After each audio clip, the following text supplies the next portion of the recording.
IDPL భూములను కొందరు బిల్డర్లు దోచుకొని బహుళ అంతస్తుల భవనాలు నిర్మించి కోట్లు గడిస్తున్నారు. ఎకరాల భూములు ప్రైవేట్ వ్యక్తులు ఆక్రమించుకొని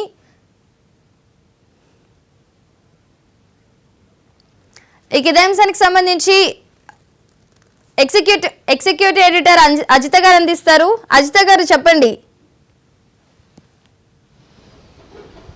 ఎస్ వల్లి, ఈరోజు మనం చూస్తూ ఉన్నాం ఇక్కడ చాలా స్పీడ్గా బహుళ అంతస్తుల హై రైజ్ టవర్స్ ఇక్కడ నిర్మాణం సాగుతోంది.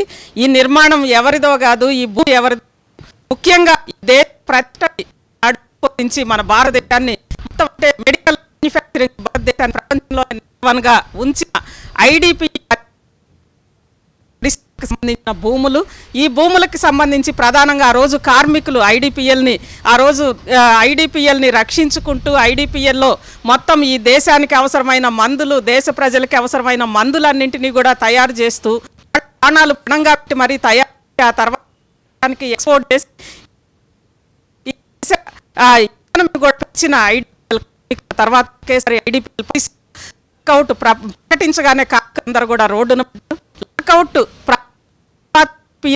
అయిన తర్వాత ముఖ్యంగా కార్మికులు కూడా చెప్పారు. కానీ ఆ భూముల భూములకు సంబంధించి భూమి మీద ఆప్తులు వెళ్ళారు. ఆప్తులు రోజు హై రైజ్ టవర్స్ ఆ భూములు వాళ్ళవి కదా, అదేవిధంగా సంబంధం లేదు, నిర్మిస్తారో మనం చూస్తున్నాం. ఒకవైపు రాష్ట్ర ప్రభుత్వం స్వాధీనం చేసుకుని హిల్ట్ కింద దాని కనెక్షన్కి సంబంధించిన రూపొందిస్తోంది. 890 అన్ని కూడా చేసి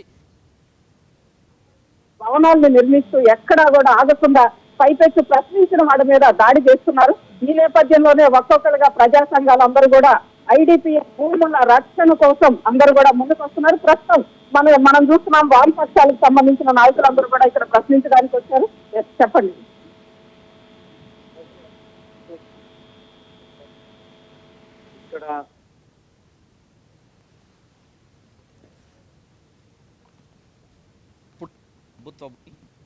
ఆ రోజున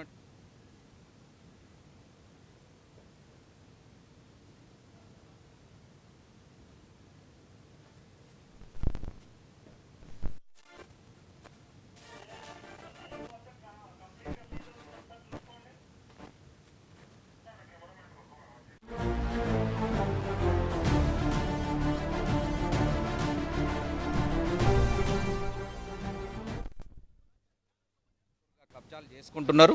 ఇప్పుడు ఇది ప్రతి ఒక్కరికి తెలిసిందే. ఇక్కడ ఉన్నటువంటి అన్ని భూములు ఏ ఒక్కరి సొత్తు కాదు. ఇదంతా 376, 342 అదేవిధంగా 278 సర్వే నెంబర్లన్నీ ఇక్కడ ఉన్నటువంటి ప్రభుత్వ భూములని ప్రతి మ్యాప్లో కూడా తెలుసు. ఈ భూమి కబ్జాకు అవుతున్నదని ఐడిపిఎల్ ఎంప్లాయీస్ అందరూ కేంద్ర ప్రభుత్వానికి లేఖ పెట్టుకుంటే ఆ కేంద్ర ప్రభుత్వం కూడా అప్పుడున్నటువంటి కలెక్టర్ ఎంవి రెడ్డి గారికి ఒక లెటర్ ఇచ్చి మీరు వెంటనే ఆ కబ్జాలను ఆపండి అని చెప్తే అప్పుడున్నటువంటి కలెక్టర్ ఆపకపోవడం వల్ల అప్పుడున్నటువంటి ప్రభుత్వాలు ఇక్కడ ఉన్నటువంటి కబ్జాదారులకు సహకరించడం వల్ల ఇవాళ ఇన్ని భూములు కబ్జాకు గురవుతున్నాయి. ఇప్పుడు ఈ ఏదైతే ఉన్నదో ఈ హై రేంజ్ అపార్ట్మెంట్స్ మనకు చూస్తుంటే 12 ఎకరాలు మాత్రమే వీళ్ళకు పర్మిషన్ ఉన్నట్టున్నది. కానీ ఇవాళ 30 ఎకరాల్లో ఇది కడుతున్నారు. మరి ఆ 30 ఎకరాలు అంటే 12 ఎకరాలు మిగతా 10 ఎకరాలకు సంబంధించినటువంటి ప్రభుత్వ భూమి కాబట్టి తెలంగాణ ప్రభుత్వం ఉట్టి మాట తప్పకుండా ఈ ప్రభుత్వ భూములను కట్టుకుంటే రోజుల్లో ప్రజలకు ఉపయోగపడుతుంది. కాబట్టి వెంటనే విజిలెన్స్ని కేవలం నామమాత్రంగా వేయకుండా ఈ రేవంత్ రెడ్డి ప్రభుత్వం వచ్చి అన్ని కమిషన్లు వేస్తుంది కానీ పనితీరు రిపోర్ట్ వచ్చినాక పనితీరును చూడలేదు. కాబట్టి ఇప్పటికైనా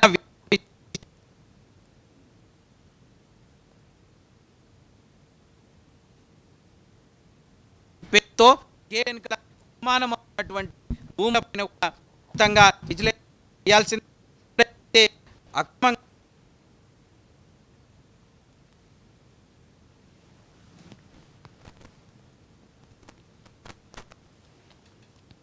వాటిని కాపాడుకోలేకపోతే ఇండ్లు లేని పేద ప్రజల్ని సమీకరించి వీటిపైన ఎర్ర జెండాలు పాతడానికి కూడా వామపక్షాలుగా మేము సిద్ధమవుతామని హెచ్చరిస్తున్నాం. జిల్లా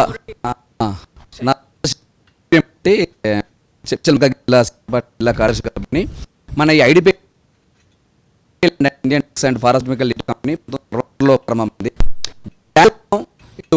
కంపెనీ ఇండస్ట్రీ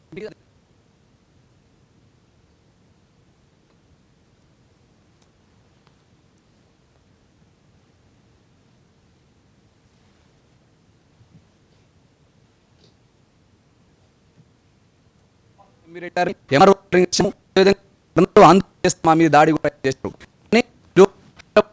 హైడ్రా పెట్టి మేము అక్రమాన్ని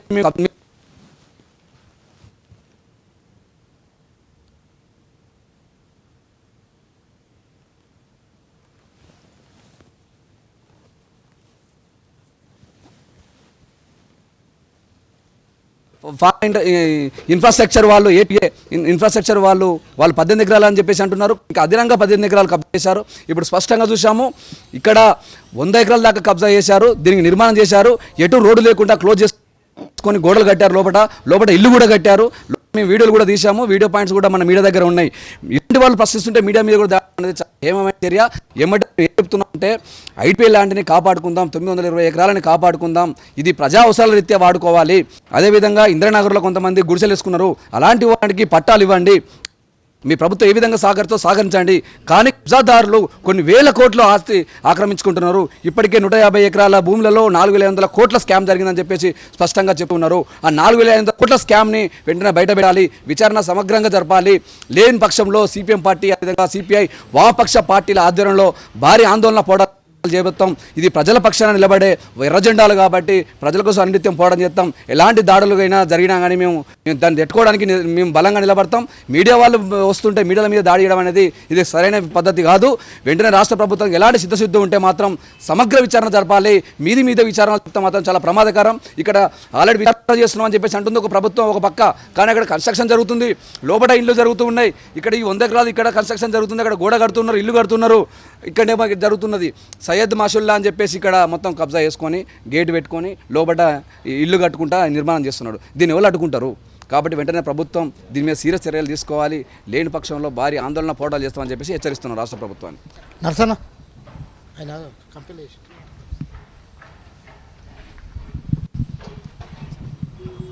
భారత కమ్యూనిస్ట్ పార్టీ కుతుబుల్లాపూర్ మాజీ కౌన్సిలర్ పి నర్సయ్య గారు.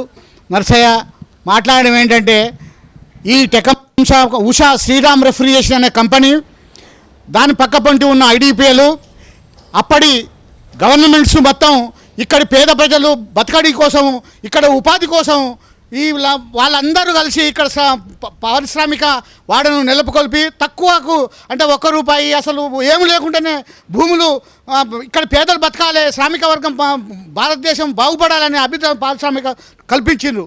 అట్టి భూములను కొంతమంది స్వార్థపరులు కలిసి ఆ భూములను మొత్తం ఆ ఇండస్ట్రీ వర్కర్స్ని మొత్తం బయటికి వెళ్ళగొట్టి ఇప్పుడు ఆ పారిశ్రామిక వాడలను మొత్తం ఇప్పుడు భూ కబ్జాదారులు మొత్తం కబ్జా చేసి అపార్ట్మెంట్స్ కట్టి మొత్తం ఇక్కడ ఉపాధి లేకుండా చేస్తున్నారు. కాబట్టి దీన్ని తక్షణమే ఈ గవర్నమెంటు దీన్ని ఆపి దీని మీద పెద్ద ఎంక్వైరీ చేసి పేద ప్రజలకు కానీ గవర్నమెంట్కి కానీ ఈ భూములన్నీ తీసుకురావాల్సిందిగా భారత కమ్యూనిస్టు పార్టీ ఒకసారి కోరుకుంటుంది. ముఖ్యంగా మీరు కనుక పనిచేయకపోతే ఎర్ర జెండాలు పూని మేమే దీన్ని చేయడానికి సంసిద్ధతగా ఉన్నాం. ఏదైతే ఐడిపిఎల్ భూములపై మహాన్యూస్ వారు ప్రత్యేకంగా దీన్ని దృష్టి పెట్టి బయటికి తీసుకొస్తున్నారు, వారికి భారత కమ్యూనిస్టు పార్టీ తరపు నుంచి విప్లవాభివందనాలు తెలియజేస్తూ, ఈరోజు ఈ గత వారం రోజుల నుంచి 15 రోజుల నుంచి నడుస్తూ ఉంది ఐడిపిఎల్ భూములపై. దీని మీద విజిలెన్స్ ఎంక్వైరీ అని రాష్ట్ర ప్రభుత్వం ప్రకటించింది. అది ఎంతవరకు కరెక్టా, ఎప్పటి నుంచి మొదలు పెడతారు అనేది స్పష్టంగా తెలపటం లేదు. కాబట్టి ఇప్పటికైనా ఈ ఐడిపిఎల్ భూములను కాపాడుకోవాలి.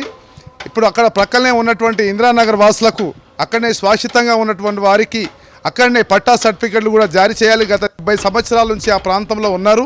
కాబట్టి ఇక్కడ పక్కనే కనిపిస్తున్నటువంటి చూస్తూనే ఉన్నాం, మనం ఇక్కడ మీడియా చూస్తున్నాము, ఇట్లా జరుగుతూ ఉంది. ప్రభుత్వం ఎంక్వైరీ అంటుంది, విజిలెన్స్ ఎంక్వైరీ అంటుంది, అక్కడ విచ్చలవిడిగా పని జరుగుతుంది. చూడండి, ఇంత దౌర్భాగ్యమా? కాబట్టి ఇప్పటికైనా ప్రభుత్వం స్పందించి వెంటనే ఐడిపిఎల్ భూములను కబ్జాదారులను వెంటనే వాళ్లకు కఠిన చర్య తీసుకోవాలి. వాళ్ళ ఈ భూములు ఐడిపిఎల్ భూములకు ఉన్నటువంటి విషయాలన్నీ స్వాధీనం చేసుకోవాలి. లేని పక్షంలో మేము భారత కమ్యూనిస్టు పార్టీ పరంగా ఇక్కడనే గుడిసెలు వేసి ఎర్ర జెండాలు పాతి ఇక్కడనే భూ పోరాటం మొదలు పెడతామని ఈ సందర్భంగా తెలియజేస్తా ఉన్నాం. నా పేరు హరినాథరావు, కుత్బుల్లాపూర్ మండల అసిస్టెంట్ సెక్రటరీని. గతంలో నేను కూడా ఐడిపిఎల్ కంపెనీలో టెంపరవరీగా పనిచేశాను. టెంపరవరీగా పనిచేస్తున్నప్పుడు ఇదంతా ఐడిపిఎల్ ల్యాండ్, చాలా వర్కర్స్ తోటి నిగనిగలు ఆడేది. అలాంటి ఐడిపిఎల్ కంపెనీ గవర్నమెంట్ బంద్ చేసిన తర్వాత, బంద్ అయిన తర్వాత ఐడిపిఎల్ ఎంప్లాయీస్ వాళ్ళకు రావాల్సిన బెనిఫిట్లు ఇవ్వకుండా, ఎంప్లాయీస్కు బెనిఫిట్ ఇవ్వకుండా ఇలాంటి కబ్జాదారులకు భూమి అమ్మి ఇలాంటి ఇన్ని అంతస్తుల బిల్డింగులు కడుతున్నారు. ఇప్పటి వరకు ఎంప్లాయీస్కు ఇక రావాల్సిన బెనిఫిట్ రాకుండా ఎంప్లాయీస్ ఇది చేస్తుంటే కబ్జాదారులకు భూములు అమ్మి ఆ పైసలన్నీ గవర్నమెంట్ ఏం చేస్తుంది? గవర్నమెంట్కు వర్కర్ మీద లేనిది భూ కబ్జాదారులకు భూములు ఇచ్చి ఈ బిల్డింగులు కట్టించి మరి గవర్నమెంటు వాళ్ళకి ఇవ్వకుండా వీళ్ళకి అమ్ముకుంటుంది కాబట్టి ఇలాంటి దాన్ని వామపక్షాలు ఖండిస్తున్నాయి. దీంతో పాటుగా ఒకవేళ ఇది తక్షణమే గవర్నమెంట్ చర్య తీసుకొని దీని మీద ఇది చేసి ఎంక్వైరీ చేసి చేయకపోతే గిన ఈ గేట్లు మొత్తం పగలగొట్టేసి మిత్రపక్షాలు అయినటువంటి అన్ని పార్టీలను కలుపుకొని ఎర్ర జెండాలు వాతి ఎక్కడనైతే ఇండ్లు లేని వాళ్ళు ఉన్నారో వాళ్ళందరిని తీసుకొచ్చి ఇండ్లు కూర్చోబెట్టి ఇండ్లు గుడిసెలేపిచ్చేసి ఈ భూమిని మట్టుకు కాపాడుకుంటాం. ఒకవేళ గవర్నమెంటే ఈ భూమి మాది అని అంటే మట్టుకు గవర్నమెంట్ను వదిలేది లేదు. దేనికైనా వామపక్షాలు ముందుంటాయి. దాంతోపాటు జెండాలు వాతి ఇచ్చేస్తాం. కానీ ఇలా ఐడిపిఎల్ ల్యాండే కానీ యువతల శ్రీరామ ఆడ ప్రాగ టూల్స్ ఇవాళ ఇది అయిపోతే ఆడ ప్రాగ టూల్స్ ఉంది, అది అయిపోతుంది. ఆడ బ్లేడ్ ఫ్యాక్టరీ ఉంది, అది అమ్ముకుంటారు. ఇవన్నీ అమ్ముకుంటూ పోతే ఈ గవర్నమెంటు భూ కబ్జాదారులకు అమ్ముకుంటూ పోతే అందులో ఉన్న వర్కర్లకు బెనిఫిట్ ఇస్తలేరు. ఈ 3 కంపెనీలు ఇప్పుడు ఆడ ఐడిపిఎల్ కాలనీ ఉంది. ఐడిపిఎల్ కాలనీలో కూడా వాళ్ళు కిరాయిలు కట్టుకోకుండా పరిస్థితి ఉంది, వాళ్ళకు వచ్చే బెనిఫిట్ రాకుండా. అందుకని దీన్ని వామపక్షాల పార్టీగా ఖండిస్తున్నాం.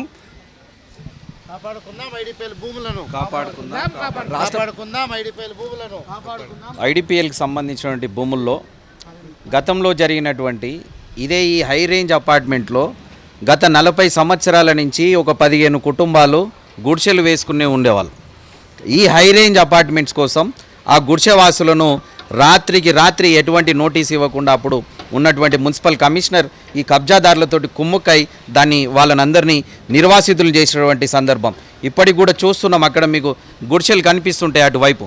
ఇట్లా గతం నుంచి జరుగుతున్నటువంటి ఈ ఐడిపిఎల్ భూముల యొక్క పరిరక్షణ కొరకు మేమందరం ఆ ఐడిపిఎల్ భూముల కంపెనీలో పనిచేసినటువంటి వర్కర్లతోటి కలిసిపోయి ఈ భూములను కాపాడుకునేంత వరకు పోరాటం చేస్తాం. ఆ పోరాటంలో భాగస్వామ్యమైనందుకు మా న్యూస్ వారికి కూడా మా తరపున విప్లవాభినందనాలు తెలియజేస్తున్నాం. అంటే ఒకవైపు వీటికి సంబంధించి జస్ట్ అడగడానికి వస్తేనే మహా న్యూస్ రిపోర్టర్స్ ఇక్కడ ఉన్న వాళ్ళందరి మీద కూడా దాడి చేశారు. ఏంటి దాని మీద? ఏ టు ఏ కన్స్ట్రక్షన్ వాళ్ళు ఒకటే గుర్తుపెట్టుకోవాలి, మీరు చేసేది న్యాయం అయితే అందరూ అభినందిస్తారు. ఒకవేళ అన్యాయం అయితే దాన్ని ముందుగా ప్రజలకు తీసుకెళ్లాల్సిన బాధ్యత న్యూస్ వాళ్ళకు ఉన్నది. దాన్ని మీరు న్యూస్ వాళ్ళను కొట్టడం అని అంటే అది చిన్నది కాదు, వాళ్ళని గెలుక్కోవడమే. దీన్ని ఖండిస్తున్నాం. వెంటనే మహా న్యూస్ వారికి ఈ యాజమాన్యం క్షమాపణ చెప్పాలి. లేకపోతే ఈ యాజమాన్యం దిగించేంత వరకు పత్రికల మిత్రులకు, మీడియా మిత్రులకు కమ్యూనిస్ట్ పార్టీగా వాళ్ళు చేసేటువంటి అన్ని పోరాటాల్లో సహకారం ఉంటుంది, మద్దతు ఉంటుంది. ఆ పోరాటంలో మేము కూడా కలిసి వస్తాం. వెంటనే ఏ టు ఏ యాజమాన్యం మన మహా న్యూస్ వారికి క్షమాపణ చెప్పాలి. మా న్యూస్ మీద దాడి జరిగిందని తీవ్రంగా సిపిఎం పార్టీ మేడ్చల్ మల్కాజ్గిరి జిల్లా తీవ్రంగా ఖండిస్తుంది. ఎందుకంటే న్యాయం కోసం, ప్రజల కోసం, ప్రభుత్వ భూమిని కాపాడుకుందామని చెప్పేసి మహా న్యూస్ ఛానల్ ముందుకొచ్చి వాళ్ళని ప్రశ్నిస్తూ ఉంటే ఇలా దాడి చేయడం అనేది చాలా హేయమైన చర్య. దీన్ని సిపిఎం పార్టీ తీవ్రంగా ఖండిస్తుంది. రాష్ట్ర ప్రభుత్వం స్పష్టంగా విచారణ ఏ సర్వేల మీద జరుగుతుందో మీరు స్పష్టంగా ఒకటి చెప్పాల్సిన అవసరం ఉంది ప్రజలకి. ఎందుకంటే 376 సర్వే నెంబర్, 252 సర్వే నెంబర్, 210/2, 210/3, 210/4 వీటి మీద సర్వే చేస్తే మాత్రమే అసలైన విషయం బయటపడుతుంది ఎవరెవరు. ఎందుకంటే వేరే సర్వే నెంబర్లు వేసుకొని దీని భూమిని అంతా కబ్జా చేశారు కాబట్టి ఈ సర్వే నెంబర్లలో సర్వే చేయాలి. అట్లా చేస్తేనే అసలు భూమి ఎవరెవరు కబ్జా చేసి ఏంటంటే మొత్తం బయటపడుతుంది కాబట్టి ఆ విధంగా చేయాలి. ఆ విధంగా చేసి ప్రభుత్వ భూమిని కాపాడుకుందాం అని చెప్పేసి మేము సిపిఎంగా చెప్తున్నాం. సిపిఎం పార్టీ డిమాండ్గా ముఖ్యంగా ఏంటంటే ఇది సమస్య పరిష్కారం కాకుండా మాత్రం ఆందోళన పోవడం చేస్తాం. అవసరమైతే పేద ప్రజలందరినీ సమీకరించి మేము ఎర్ర జెండాలు నాటుతామని చెప్పేసి రాష్ట్ర ప్రభుత్వాన్ని కేంద్ర ప్రభుత్వాన్ని హెచ్చరిస్తున్నాం. దీంట్లో పాత్ర కేంద్ర ప్రభుత్వాన్ని కూడా ఉంది. ఎందుకంటే కేంద్ర ప్రభుత్వం నుంచి లొసుకులు జరుగుతూ ఉన్నాయి. ఇక్కడ ఐడిపిఎల్ మేనేజర్లు అని చెప్పేసి వస్తున్నారు. మేనేజర్లు అందరూ అధికార పార్టీకి దాసోహంగా మారుతూ ఉన్నారు. వీళ్ళ ప్రమేయం లేకుండా ఇలా కబ్జా గురి కావడం అనేది చాలా బాధాకరం ఉంటుంది. ఎందుకంటే వాళ్ళ సహకారంతో వాళ్ళు కబ్జాలకు గురి అవుతున్నారు కాబట్టి వాళ్ళ మీద కూడా కఠిన చర్యలు తీసుకోవాలి. అధికారులు ఎంఆర్ఓ ఆఫీసులలో, రెవెన్యూ కలెక్టర్ ఆఫీసులలో, మొత్తం రెవెన్యూ డిపార్ట్మెంట్ మీద కూడా వాళ్ళ మీద కూడా చర్యలు తీసుకోవాలి. ఎలక్ట్రికల్ డిపార్ట్మెంట్ మీద కూడా చర్యలు తీసుకోవాలి. ఎలక్ట్రికల్ డిపార్ట్మెంట్ ప్రభుత్వ భూమిలో ఎలా కరెంటు పాస్ చేస్తున్నారో అర్థం కాని పరిస్థితి. అక్కడ మేము పోరాటం చేస్తే మా మీద కూడా దాడి. మిమ్మల్ని నీకెందుకు, నువ్వు రోడ్డు మీద తిరుగుతుంటావు, ఒక్క కొడుకువి, నీకు 2 పిల్లలు ఉన్నారు, నీకు రోడ్డు మీద ఏమైనా గుద్దుతే ఎట్లా అని చెప్పేసి నన్ను భయపెట్టించే ప్రయత్నం చేస్తున్నాడు. కానీ ఎర్ర జెండాలు అలాంటివి భయపడవు. సావుకైనా మేము ఎదిరించి నిలబడతాం, భవిష్యత్తులో భావి పోరాటాలు చేస్తామని చెప్పేసి హెచ్చరిస్తున్నారు. ఎస్, ఇక మళ్ళీ మనం చూస్తూనే ఉన్నాం. ఒకవైపు ప్రభుత్వం మొత్తం కూడా ఈ 890 ఎకరాల మీద విజిలెన్స్ ఎంక్వైరీ వేస్తే, మరోవైపు ప్రభుత్వ భూమిలో అంటే ఇటు ఏ కన్స్ట్రక్షన్స్ నడుస్తోంది. అది వాళ్ళు పర్మిషన్ తీసుకున్నాం 18 ఎకరాలకు అంటున్నారు. కానీ కన్స్ట్రక్షన్ జరుగుతున్నది మాత్రం పర్మిషన్ తీసుకున్న ల్యాండ్లో కాదు, ప్రభుత్వ భూమిలో కన్స్ట్రక్షన్ జరుగుతోంది. పర్మిషన్ తీసుకున్న ల్యాండ్ను పక్కన పెట్టుకున్నారు. దాంతోపాటు ఇక్కడున్న భూములు కూడా, ఇది ఇంకో కంపెనీకి సంబంధించిన భూమి. ఈ భూమి ఐడిపిఎల్, ఎస్, ఇది ఐడిపిఎల్ భూమి. దీనికి మొత్తం కూడా కాంపౌండ్ వాళ్ళు కట్టి ఇటు లాక్ చేసి ఎవరిదో సొంత ఆస్తి అయినట్లు, కార్మికులు నిజంగా రక్తం చిందించిన కార్మికులు ఎటుపోయారో దానికి సంబంధించి ఎంతమంది ఆకలి చావులు చనిపోయారో, అదేవిధంగా ఐడిపిఎల్ కంపెనీ ఏమైందో తెలియదు కానీ భూములు మాత్రం ఎవరో సొంత ఆస్తిలాగా ఇలా మొత్తం కూడా కాంపౌండ్ వాళ్ళు కట్టి ఇది మొత్తం కూడా వాళ్ళు ఆక్రమించుకుంటుంటే నిజంగా ఇది మనం ప్రజాస్వామ్య దేశంలో ఉన్నామా, ఇంకెక్కడన్నా రాచరికాల్లో ఉన్నామా అనేది అర్థం కావట్లేదు. ఖచ్చితంగా ఈ భూములకు సంబంధించి మహా న్యూస్ మొత్తం ఐడిపిఎల్కి సంబంధించి 890 ఎకరాల భూమి తిరిగి ప్రభుత్వం స్వాధీనం చేసుకునే వరకు కూడా మహా న్యూస్ పోరాటం చేస్తుంది. దాంతోపాటు ఎవరైతే పేదలు ఆ రోజు ఐడిపిఎల్ నిర్మాణంలో పాలు పంచుకున్నారో వాళ్ళకి పట్టాలు ఇవ్వాలి. కానీ పెద్దలు గద్దలు ఈరోజు ఈ భూముల్ని తన్నుకొని పోతూ ఒకవైపు నిర్మాణాలు చేసుకుంటున్న వాళ్ళని మాత్రం ఖచ్చితంగా కట్టడి చేయాలి. దీనికి సంబంధించి ప్రభుత్వం పూర్తిగా ప్రభుత్వ విజిలెన్స్ ఎంక్వైరీలో వీటి గుట్టు తేలే వరకు కూడా మహా న్యూస్ పోరాటం చేస్తూనే ఉంటుంది. వల్లి, థ్యాంక్ యూ అజిత గారు.